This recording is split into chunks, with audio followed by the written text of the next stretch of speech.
I'm Elisa Mortensen, and this is Undo Redo. There we go. It said recording in progress. So here we are, live. The recap of the first one, if you weren't able to watch, we talked about belief. We talked about how likely it is if you think, oh, my family will never be on the same page. How likely are they to ever be on the same page with your help if you truly believe it's not ever going to happen? What makes you find ways that you can communicate to your family in ways that are so united together and so in love if you don't feel that belief? They're likely not to happen.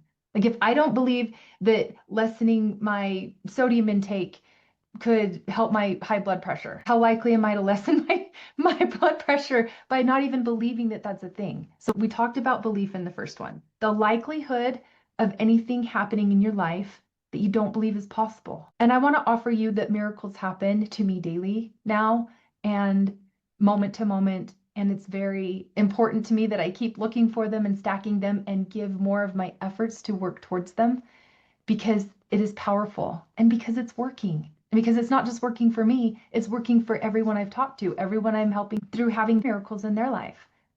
If we're having a hard time speaking up, if we're having a hard time showing up, if we're having a hard time taking care of this physical body or our schedules, like if we believe it's not possible because that's not who we are, I'm just someone who can't do it and I don't know what happens and we're not taking ownership of it, then it can't happen. I offered you some thoughts.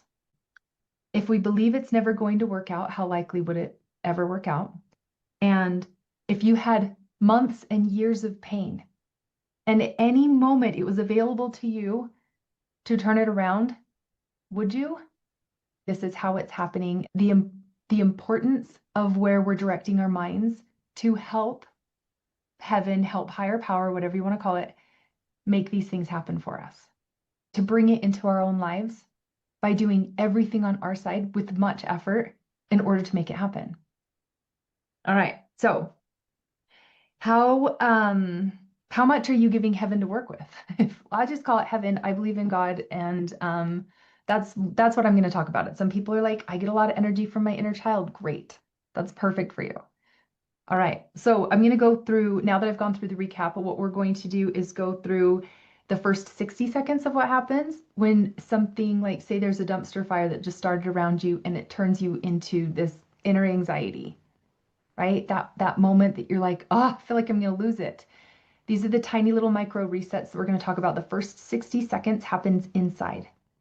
And then the next 5 minutes, depending on what you do with the first 60 seconds, they're really important. The next 5 minutes can happen outside of you. So it's really important that we use our brains to direct what's happening inside of us. We interrupt where we know it's headed next. And we're smart people. We know who we're around and what situations we put ourselves in. We know what's going to happen. We know our responses. You know, if we have a family gathering or a board meeting, we know who's going to be there. We kind of know the personalities of everybody, and we kind of can guess or predict, make our best predictions on what's going to happen next. And we know what we feel. We know if we have a little bit of dread or if we have excitement. And I'm here to take you into harnessing all of that to make something come about in your life that makes more, that means more, that can have more control over all of it and turn it around whenever you need. All right, this is why it matters. The first 60 seconds of something that you typically tend to do that you don't want to do anymore. If you'd rather not have dread, you'd rather not have drain, you don't want to go into a lower mood and think these negative thoughts, because our brain's going to offer us a negative thought first. You're like, oh no, what if she does this? And this person's going to say that, and what if so-and-so's there, right? The first thing that your brain's going to do is offer you something like that. And what you're going to do with that is you're going to say, I know just what to do. It's going to be okay. And you're going to calm yourself down. That's the first 60 seconds. And when you get into the room and they do the thing that you get triggered by, you remind yourself like, oh, but I know just what to do. I don't, you pre-decide like, I don't let it get to me, or I don't. And these are the little tiny decisions that we use our agency and our free will to make sure that we are this steady. When we show up in a room that's chaotic and everything is crazy around us, no matter what room that is, and we join the crazy, we're part of the problem. But if you are able to stay steady, to calm your inner world, to have your body take deep breaths and breathe through everything that you feel in that moment, then you stay present, you stay clear. And you're much more likely to be of use to something in that room where the craziness and chaos is happening than you are to join the craziness and chaos. Energetically, higher frequencies are more steady. They're more stable. Lower frequencies are all over, and that steadiness matters. It matters for your clarity. When we have high intense emotions, our logic goes out the window. But in a really stressful situation, don't you think you'd need your logic? For sure we would. So if we truly can tap into, I believe I can make a difference here. I believe I can stay steady.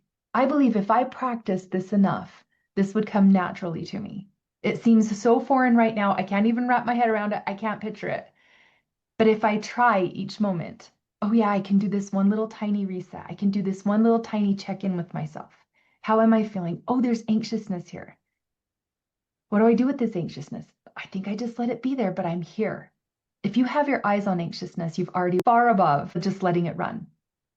See, it's when you run with the emotion and you don't realize what's happening and you feel like you fall to the effect of it, that you're not able to get a handle on it. But if you can see it, if you can check in with yourself, that little tiny thing is a tiny reset. And what I had everybody do on the first class was, and you're going to join with me here, we're going to take 2 breaths in and then 1 out really slow. We're going to fill our lungs so big. And I want you to do this. And you can close your eyes if you want, but if you're driving, please don't. All right, 2 deep breaths. Ready? Are you full? Now exhale really slow and let your jaw relax and let your neck relax and your forehead muscles relax and your shoulders relax. This is how we invite our physiological body to reset. How long did that take? A few seconds? That's it. These micro resets and checking in with yourself do begin reset. If you'd like to reset in chaotic moments when you feel drained and you're spinning, I promise you, filling your lungs from a scientific point, I could go into the boring stuff, but I'm not. Filling your lungs with air as much as you can and exhaling super slowly. What if you were 3 breaths away from not spinning anymore? Because that's the truth. And we just did 2 little tiny ones. You could do 1 more big one, and then you would be more present and your body would be calm. And science says if a lot of really big crap's going down, people scan the room to look for who is most steady. You can't go leaning on someone who tips over often and crumbles often and it reacts in crazy ways. Nobody's going to go to those people. Who they're going to go to is someone who maintained, someone who is steady, someone who is firm, someone who is not scattered, someone who is gathered. And there's a difference. It feels open instead of tight. It feels expanded and welcoming and looking for answers than restricted, scared, and hiding in a corner. The people who are falling all over the place aren't the ones that are having the clarity to know what to do next. I want to go into that when we direct our brain intentionally and we stay present with ourselves, holding ourselves in this chaos, whatever's happening around us that just has us falling to the effect of, I can't believe this is happening, and all these negative thoughts are being thrown into your brain because that's what we do. As soon as we choose to go with those negative ways of thinking, like, what if it doesn't work? What if they don't respond and nobody's listening? I can't believe they just said that. Like, this shouldn't be going that way. They shouldn't be behaving that way. Like, all of these, if you choose to run with that question, guess what the answer is going to be? A negative answer. Negative questions get negative answers. It shows you that you don't believe that you can be listened to. You don't believe it will work. You don't believe that they can respond or behave in a better way. You don't believe that it's going to be, you don't believe that it's going to work out. But if you can catch yourself and see the red flag, catch yourself and hear the negative thought, then you can stop that cycle. So the first 60 seconds, which was part 1 of the class, and if you want part 1, I can send it to you. This is part 2. Part 2 is what happens next. My brain offers me all the reasons that it's not going to work out, that it's not going to play out, that it's going to be hard, that it's going to cost more money, that people are going to be upset. And oh no, what will they think of me? And what I'm offering you is to, at that moment, see it as a red flag and turn it around. Is it up to me what they think of me? No. Is it okay what they think of me? Yes. Is this who I am? Yes. Does it always work out? Yes. You get a positive answer when your brain goes to a positive question. So pay attention. Is that question useful? Is it not useful? Because what we want to do is use your brain to be very useful to you instead of be very harmful to you. This is how you little tiny micro resets all day long. Every moment of any day, it's available to you at any time to turn things around. And this is how we do it. In here first, in here, mind and body. And then the next 5 minutes, you invite people to join you. That's the most powerful part. How likely are you to, when an argument erupts and everybody has differing opinions, how likely is it if you don't say anything and you don't do anything and you just believe it's chaos and you're just going to keep quiet and you don't dare, I'm not going to make a difference. Like it's not up to me. It gets to go any way it wants. How likely are you to say, hey, I'm sure there's something else we could talk about today? Or I'm sure there's a way we can all agree. There has to be a way, like invite people to solutions, right? If you're a parent and you have kids and they're causing problems and they're finding issues, like don't join them in it.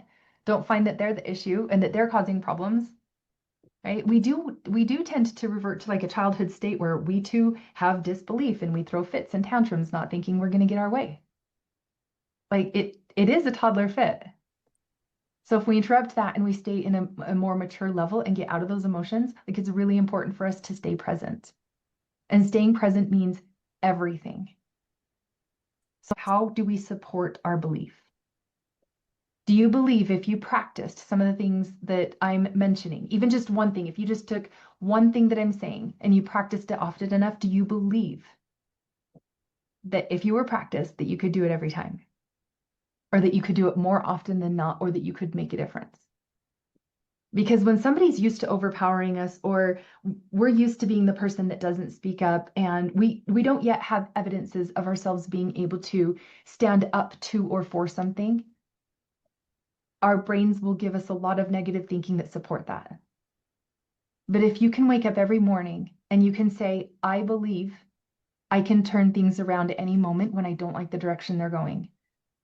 We're smart. We kind of know where it's headed. If I believe I can turn things around at any given moment, I'm going to go to work finding the way.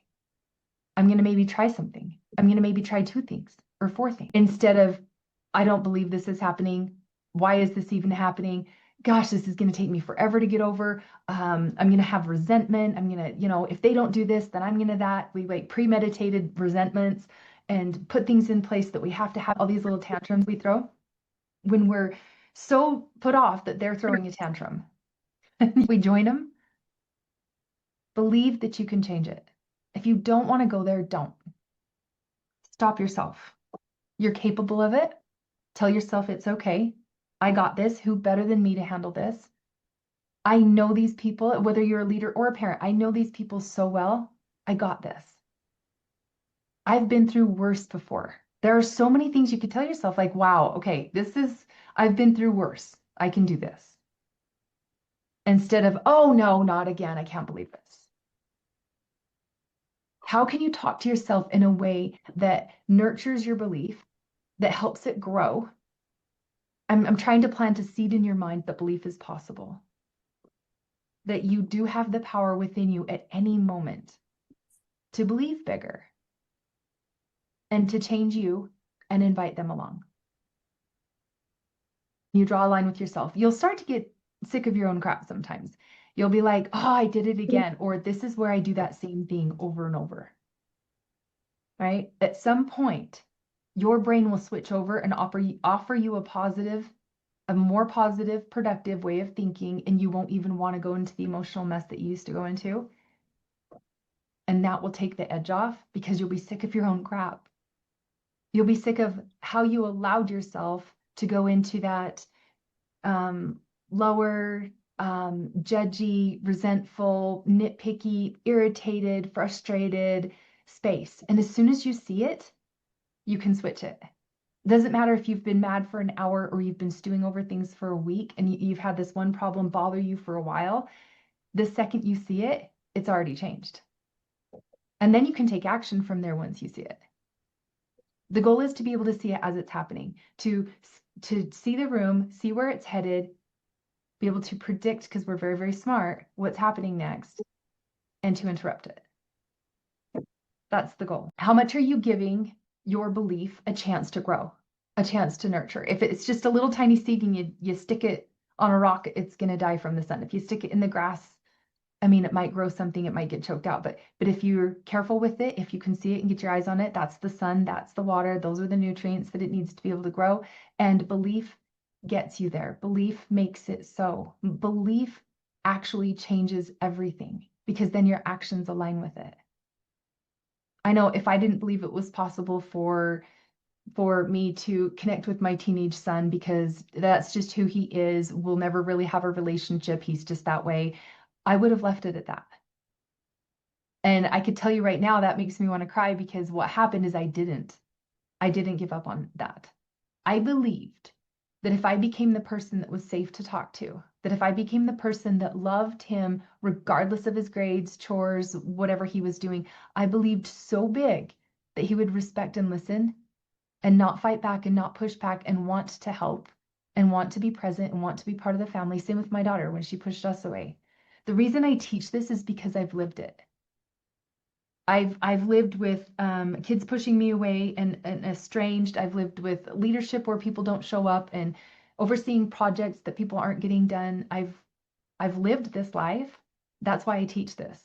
I have a special needs sister who doesn't do what she doesn't want to do and who does do whatever she wants to do. Try managing that. I manage it with connection. I manage it with energy. If I turn against her in any sort of judgments or resentments, she's on to me like that. Like I can't get away with any of it.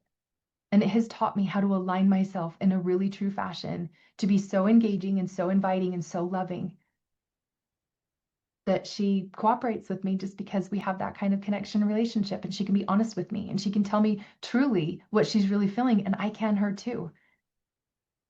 You know, hey Jen, I don't love that you do that. Is there another thing you could do? What else could you do? You know, and she can just say, sister, no, I'm not going to. She calls me sister. And I'm like, okay, well, if we're not going to do that, let's think of another plan. And I invite her instead of join her in the chaos. And if she's throwing fits, like we can communicate in really open, really strong ways where I'm not offended, she's not offended. We get over things quickly, we can regain ground. And if I can do that with my special needs sister, like just be such an open, inviting, solution finding, and then she comes into hers and she is different than she has been in this last 3 to 5 years. Again, tearing up because I make a difference in other people's lives because of who I decided to be to them. I'm not their judge. I'm not their punisher. I don't see to it that I make sure they do things. You know, I don't even bad talk behind their backs in my head. I truly am like, wow, they must be going through something. How can I love and support them through that? You know, your teenager tells you to F off and slams the door and shoves you. Like, they're really going through something. Are my actions aligned with showing them love? Or do I show them hate and anger and aggression? They know, they can smell it from far when you become their enemy, when you become somebody who's trying to enforce things. All right? I don't have any questions. I still don't see anyone in the chat. If something's come to mind, feel free to plop it in there. If you want to clear up anything, feel free, because I'm here and I'm here for you. And this just lets you open your mind to how many things are within your realm of using your agency and where it begins. It begins with your thought. It begins with a thought that makes your emotions heighten and your irritability and your frustration come out. And as soon as you notice it, within 60 to 90 seconds, you can back out of that. Oh, that's not who I am anymore. Oh, I don't like being irritated. It's like eating that cookie or brownie or cupcake recently that I had. Like, do I want to eat it or don't I? Because I know it's damaging to me, but also it's what I'm drawn to. So these emotions are damaging to us. They're damaging to the people. They're damaging to the room. They keep the negative energy going. And a higher version of you kind of doesn't want to be involved in that anymore. And we're kind of getting sick of us going there. So we draw a line. We take care of our inner peace. And from that place, you can invite others to solutions, finding their inner peace, being more steady, less reactive, less controlling of one another. Stay in my lane. Let them stay in their lane. And somehow life works out in such a bigger way with belief than it does without. With the ability to be able to interrupt things when we'd like, redirect things when we'd like, not take charge of other people, but take charge of our own energy, which highly impacts other people in a better way than words can, especially controlling or enforcing words. So this first 60 seconds, I'll say it again, that starts within you. Is your mind offering you lots and lots of negative things, and now you feel a horrible negative emotion inside? Notice it. And if you notice it, then you've got a handle on it already, and you can unchoose it. How can I feel empowered? How can I take my choice back? How can I go back to, I have a choice in this? Because you do. At any given time, any day, any moment. Is your belief starting to grow? I mean, if I've repeated it 7 times, you remember it. Isn't that what they say? See choice as a way to direct your brain intentionally to being in a space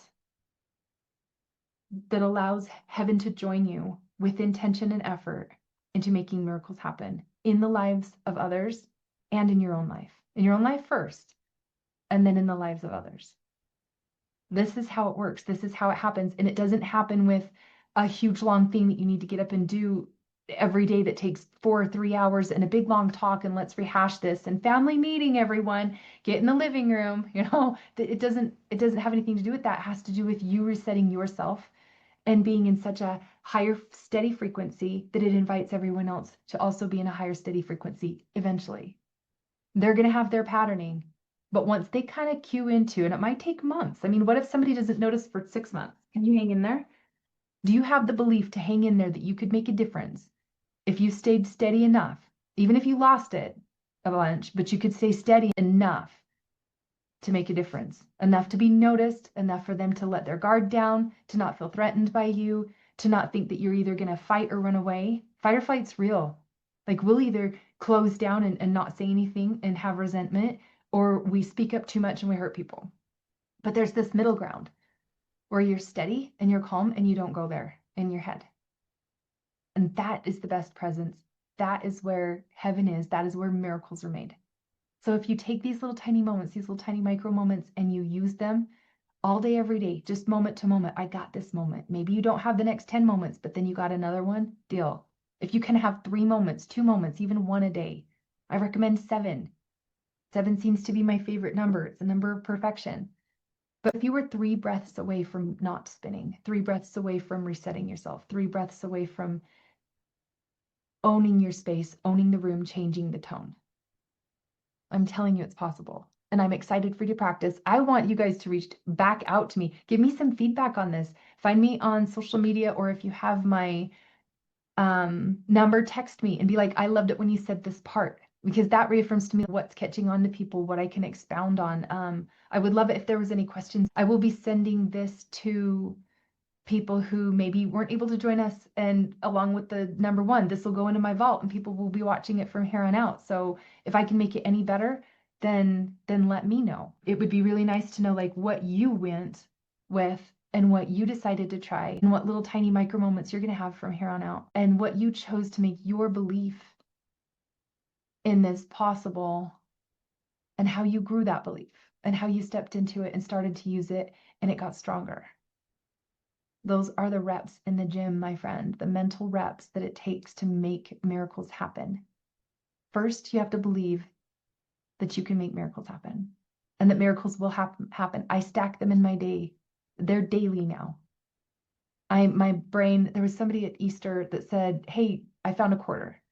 And then after that, I started thinking of quarters. I had a quarter. I was like, change isn't even a thing anymore. And then I started seeing quarters all over. I just started collecting quarters. Or there's the analogy of like you're buying a car and you're looking for a specific. I know when we were looking for a Prius for its gas mileage, I see Prius on the road all the time now. I don't even think I ever really saw or paid attention to them before. So the miracles that are going to start happening, you're going to start stacking, and pretty soon you'll see miracles daily.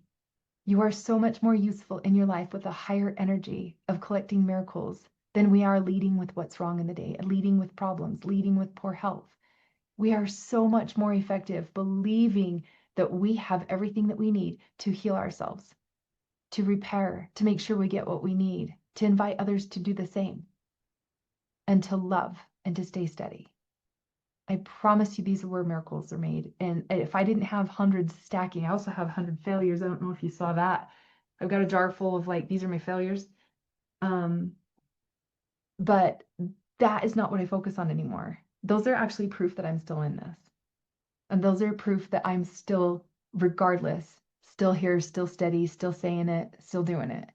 So let's get you on board. Let's get you on this train of like, I'm just going to keep going and I'm going to do it better, harder, faster with less effort, because doing more didn't get me there. Doing less did. Doing less of everything that I thought was important and fighting all those fights that I was fighting to just remaining steady gave me more energy, took less stress and pressure, took so much heavy burden off of me, and I'm accomplishing more. I'm connecting deeper. I'm more efficient. I'm more effective. In the evening time when I didn't have energy and I was done, I was onto my brain. My brain depleted me all day, every day. It was adding to my problems. I'm telling you this is a thing, and I hope you believe it. I think I've repeated it enough times that you'll remember it, which is to your benefit as well. I'm just going to say goodbye and thank you. I do care. I do want you to join me on this journey and reach out to me if you ever need anything. I am here. Keep track of what I'm doing. There's a retreat that I'm doing, and whoever can make it would love it. May 1st and 2nd in Nordic Valley, the Ogden Valley area. It's from 10:30 a.m. on Friday to 6 p.m. on Saturday, and we will be immersing ourselves in this way of thinking and taking notes and making plans for you for your life and seeing exactly what drains you and seeing exactly where you could make these little tiny shifts that don't take any more effort, that don't give you any more to do, that lessens everything that you're doing and makes everything easier. All right, I'll wrap it up. Take care. I love you, and until next time, bye.